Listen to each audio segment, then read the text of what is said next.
Former AUCA President Andrew Kachins has been fined under the article of smuggling of items and illegal manufacture of narcotic drugs, psychotropic substances and their analogs, and illegal manufacture of narcotic drugs or psychotropic substances, their analogs in small amounts.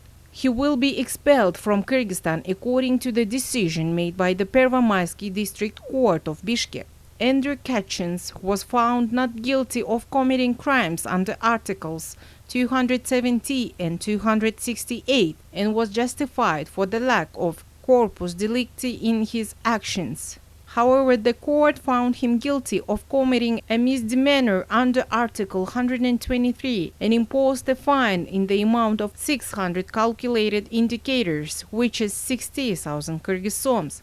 After the verdict came into force, Andrew Kachins was expelled from Kyrgyzstan to the United States in accordance with the procedure provided by international treaties and legislation.